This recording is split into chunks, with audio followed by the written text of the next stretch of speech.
These are some excerpts from the book Imagine Heaven by John Burke, where he interviews people that have gone to heaven and come back and told about it. And I just wanted to share a couple of these with you. I was immediately greeted by a group of people, spirits, beings. I'm never really quite sure what the word to use because those names mean different things to different people. They were wearing robes of a sort, but they were absolutely exploding with a pure, pure love. It was a welcoming committee. I absolutely knew that they were there to welcome me and greet me and make me feel loved and comfortable. They had physical bodies. They had heads, arms, legs. I knew without any doubt that I had known them and loved them as long as I've existed. I knew that they knew me and loved me as long as I existed. It was joy at an unadulterated core level. My arrival was joyously celebrated, and a feeling of absolute love was palpable as these spiritual beings and I hugged, danced, and greeted each other. The intensity, depth, and purity of these feelings and sensations were far greater than I could ever describe with words, and far greater than anything I have ever experienced on earth. Don't get me wrong. I've been very blessed in my life and have experienced great joy and love here on earth. I love my husband, and I love each of my children with great intensity. It's just that God's world is exponentially more colorful and intense. My companions and I began to glide along a path, and I knew that I was going home, my eternal home. As I was drinking in the beauty and rejoicing with my companions, I glimpsed back at the scene on the riverbank. My body, which after 14 minutes underwater had now been recovered, looked like the shell of a comfortable old friend. I felt warm compassion and gratitude for its use.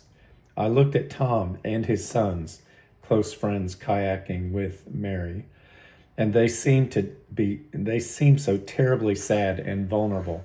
I heard them call to me and beg me to take a breath. I loved them and did not want them to be sad. So I asked my heavenly companions to wait while I returned to my body, lay down, and took a breath. And this is from page 54 and 55. The next excerpt is from page 84, from the subheading, The Greatest Reunion Ever. Simultaneous with my last recollection of seeing the bridge and the rain, a light enveloped me with a brilliance beyond earthly comprehension or description. Only that. In my next moment of awareness, I was standing in heaven.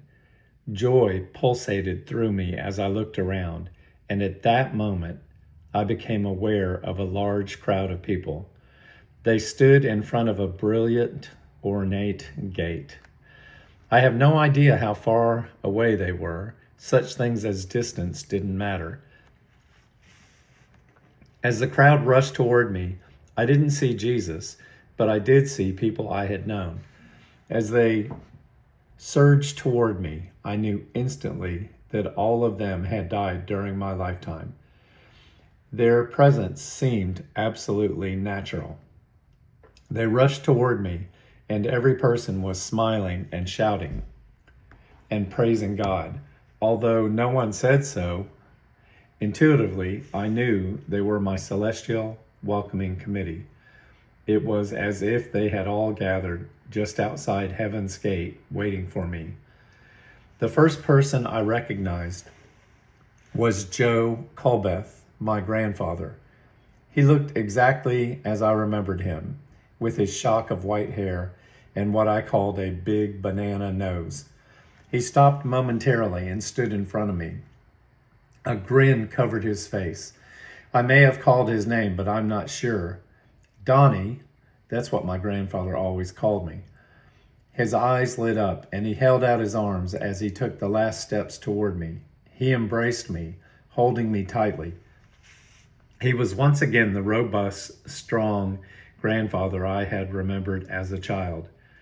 The crowd surrounded me. Some hugged me, and a few kissed my cheek, while others pumped my hand. Never had I felt more loved. One person in that greeting committee was Mike Wood, my childhood friend. Mike was special because he invited me to Sunday school and was influential in my becoming a Christian. Mike was the most devoted young Christian I knew. He was also a popular kid and had lettered 4 years in football, basketball, and track. When he was 19, Mike was killed in a car wreck. It broke my heart when I heard about his death. Now I saw Mike in heaven. As he slipped his arm around my shoulder, my pain and grief vanished. Never had I seen Mike smile so brightly. I still didn't know why, but the joyousness of the place wiped away any question. Everything felt blissful, perfect. More and more people reached for me and called me by name. I felt overwhelmed by the number of people who had come to welcome me to heaven. I saw Barry Wilson, who had been my classmate in high school but later drowned in a lake. Barry hugged me, and his smile radiated a happiness I didn't know was possible. He and everyone that followed praised God and told me how excited they were to see me and to welcome me to heaven and to the fellowship they enjoyed. Just then I spotted 2 teachers who had loved me and often talked to me about Jesus Christ. As I walked among them, I became aware of the wide variety of ages, old and young, and every age in between. Many of them hadn't known each other on earth, but each had influenced my life in some way. Even though they hadn't met on earth, they seemed to know each other now.